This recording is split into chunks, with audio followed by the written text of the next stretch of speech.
What did we see last night? And where are Chelsea and where are Arsenal right now? I'll tell you where. Arsenal knocking on the door of doing big things this season. Will they choke? Well, that remains to be seen. That remains to be seen. But at the moment, they're on the precipice of having a very, very special season. You have to think they've got one foot in the final of the Carabao Cup.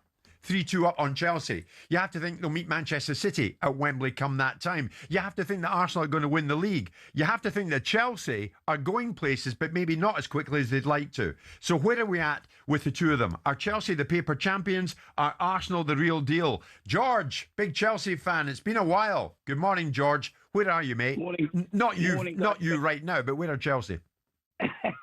Morning, great show as always. Thanks, I've got a couple of things I just want to talk about before I get cut off.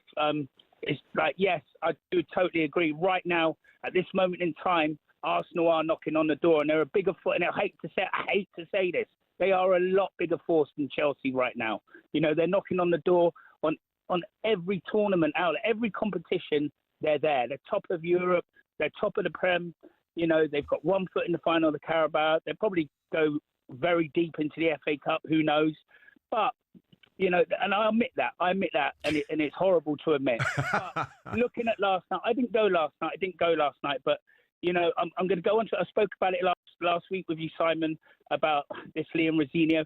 Nothing against him, If they came knocking on my door and offered me the job, of course I'll take it. Anyone would take it. It's Chelsea Football Club. It's a monster, but it's our club. And there's, you know, I'm going to read you out a message in a minute of a guy that sits near the dugout, but we're talking about a young man that I feel is like, he went to Charlton, beat 5-1. Should beat Charlton 5-1. You should do. You're a Premiership outfit. You should be going to a Championship side and turning them over with our quality. Okay. Then he comes up against Arsenal. We fail. Sanchez is a liability. There's no denying that. I don't know what Sanchez has over the Chelsea hierarchy, but he's always there. Mistake after mistake after mistake, season after season after season, he's still in goal. So overall, what's your point, George? I mean, you've got to give Liam time, right? To me, and I'm going to say, he's a glorified PE teacher. That's all he is. He's a glorified PE teacher. Last night, look, this is a message. I sit by the dugout and watched and listened to him a lot. Last night, my humble opinion is he's woeful, out of his depth, and can't see him last this season. Happy to be proved wrong, but virtually no tactical instruction. Oh, George, that is harsh. That is harsh, George, early, is it not? Here's Simon. Well, I have to say, I mean, I have spent some time with Liam, and albeit that was when he was at Hull, and I don't think he's a glorified PE teacher. We're going to find out. They've spent 17 months looking at him and seeing him in operation. So it's not as if they've taken a punt on someone they don't know. They've looked at the development at Strasbourg. They think he's ready to take on a big job at Chelsea. They've given him that opportunity. It's not because they want the economies of scale in terms of being able to resolve money situations, because they spend money like drunken sailors. They can get who they want within reason. So there has to be some thinking behind it. I don't disagree. We're going to find out, aren't we? And the big thing about failing is if you're going to fail in something, you might as well fail fast. So if Chelsea are going to get this wrong, then they're going to find out relatively quickly. And Liam's not going to be given any latitude. So we're going to know within 10 games whether Liam Senior is a glorified PE teacher, as you say it, or someone that has the potential to be something quite significant. George, if you're still with us, a couple of sentences from you and I'll move on. I just think those players right now are going to carry Liam as far as they can, but then they'll just drop him like a sack of potatoes. That's what they're doing, and that's what they'll do. They might turn up against Arsenal at the Emirates. I hope they do. Chelsea can turn up against anyone if they're up for it. You know, let's hope Reece James, Cole Palmer, Caicedo, they all turn up and get us in the final. George, so many good points from you, mate, as always. Big Chelsea fan, Declan. What do you think? What's going on at the moment? Where is your club? That's a very good question, Jim. I think the way Chelsea are run is the problem. Defensively, we are not good enough to challenge for the league. Arsenal have had the same manager for 6 years, and they're grinding out results, and that's the sign of a team that will win the league. Last night, our defence, when I saw that defence, I just thought, oh God, we're in big trouble. We're being run by sporting directors, transfer directors, and we change coaches willy-nilly. And you can't challenge for the league like that, Jim. The only good thing came out of that game for me last night, Jim, is that we had a bit of fight in us. Yeah. But Yeah. you can't compare where the two teams are and the way that the teams run, Jim. You go back, Jim, 20 years ago. The manager called the transfers. He knocked on the chairman's door. I want one of these three players. Can you get them for me? It's not run like that anymore. Yeah. And if you're a transfer director and a sporting director and you're bringing someone into that team and that player's not doing well, that's not looking good on you. Sure. And Declan, as a Chelsea fan, does it pain you to say it? Are Arsenal the real deal? I won't say Arsenal are the real deal, Jim. They're the best team at the moment in the league, the way Liverpool were the best team last year. And look, fair play to Arsenal. They grind out results. They've got very good players. Aki, big Chelsea fan, you've been waiting to speak to us. You can now. Aki, good morning. Where are Chelsea? What are you up to at the moment? Morning, Jim. Morning, Simon. Morning, Aki. I mean, Arsenal, what can we say? I mean, you look at the game last night and people come out of the game and saying, Chelsea's in the tie and Chelsea is still in the tie. We take positives. There's no positives in there.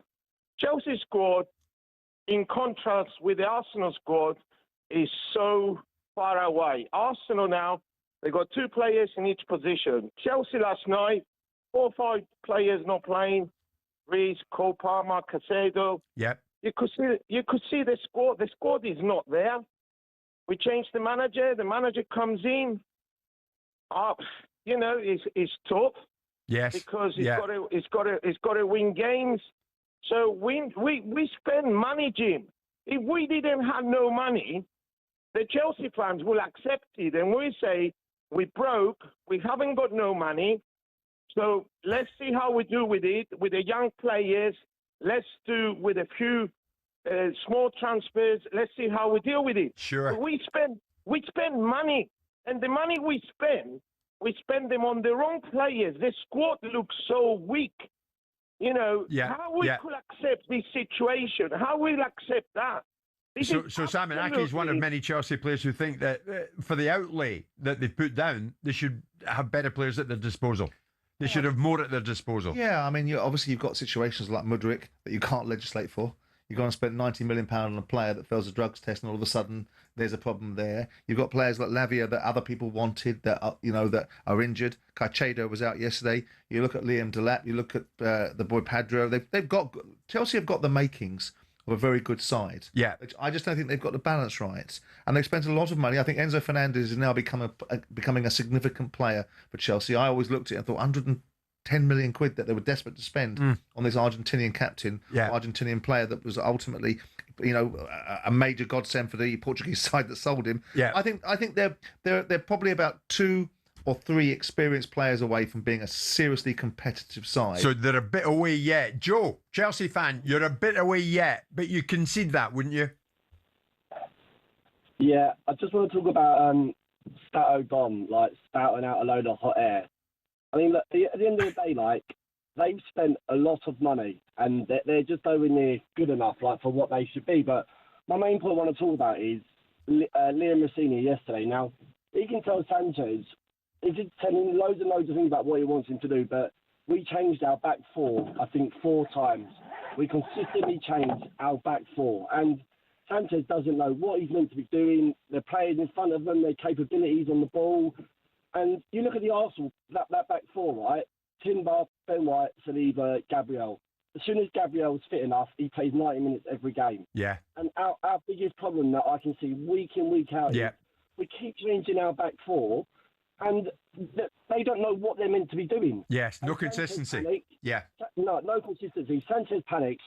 I've got a season ticket. I was sitting and set up, and I think to Simon, when kids control the ball when they're 5, they put their foot on the ball. When we're controlling the ball, we're putting our foot on the ball. We're not opening up. We're not looking for players. We're so far off it. It is just like I said. We've just got no Joe, consistency. You sound very pessimistic, mate, about where you are at this particular time.